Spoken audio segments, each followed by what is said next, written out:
mga kabukid. So may nakita akong sawa. Dito nasabit sa aking bakod na net. Yun. So di ko napansin. Kaya ngayon ko lang siya nakita. Ngayon ko siya nakita kasi gumagawa ako dito. Tapos yung may mga manok ako dito kanina.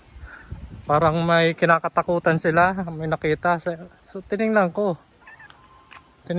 Yung pala yun oh. Kala ko kahoy lang eh. So pagtingin ko, parang sawa to eh. So ayan nga, meron. Ayan oh. Ayan oh. Busog siya kasi kaya nasabit siya dito sa aking bakod na net. Ayan oh. So tingnan natin kung buhay pa.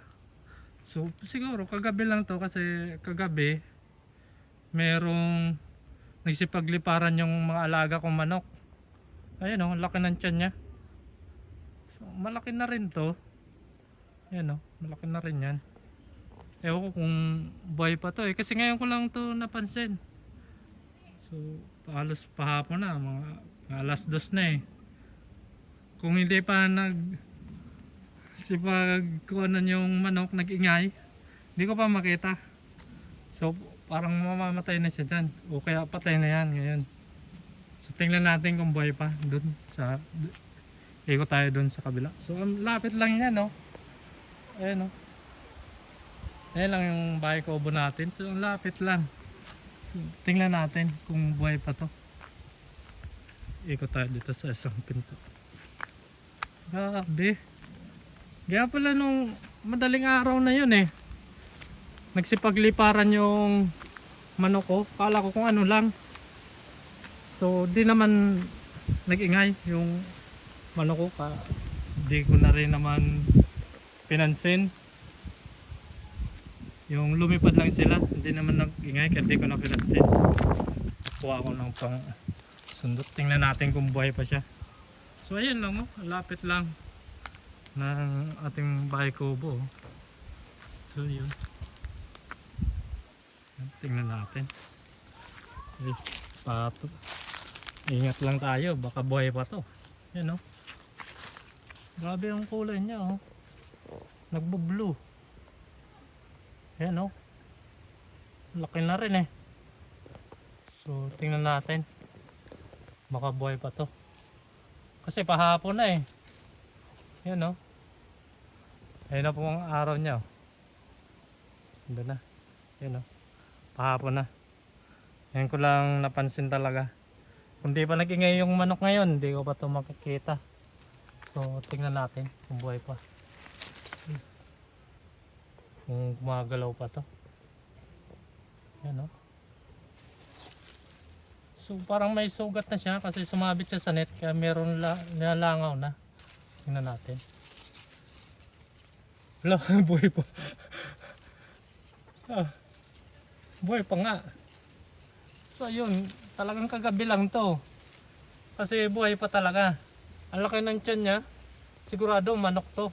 Manok tong nasa tiyan niya oh. Sigurado. Sure na sure akong manok tong nasa loob ng tiyan niya. So, grabe. So yan lang. Nakakatakot lumapit. Grabe. So yan lang oh. Ang lapit lang yan sa ating bahay kubo oh. Ano, yeah. Yo. Grabe oh, sige. Yan oh. So, ang dami ko kasing manok dito kaya talagang di maiwasan merong sawang ganyan. Napupunta dito lang pag gutom. Ang problema kung paano to kunin. Eh, sigurado manunok ka ito eh. Di naman natin yan sinadyang maganyan siya eh. Kasi sumabit lang talaga. Ano? Kaya siya sumabit kasi malaki na yung tiyan niya.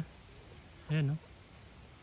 Talagang masasabit siya sa net. Pag sumuot yung ulo niya dyan sa butas ng net, sigurado maiwan yung katawan niya. So ayan.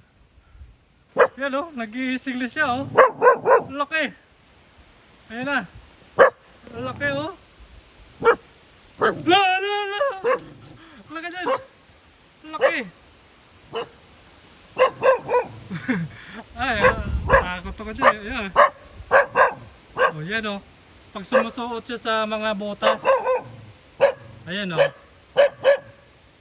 Ayan o, pag sumusuot siya sa mga butas, lalo siyang kukuhan sa net. Ayan o. Grabe. Ayan o. Ayan o. Sumusuot kasi siya sa butas o. Ayan o. Kaya lalo siyang di makakaalis dyan. So yun, hindi naman natin sinasadya yan. Ayun o. Susuot na naman yung ulo niya. Yun, nakabalik. Grabe. Grabe. Ang tapang.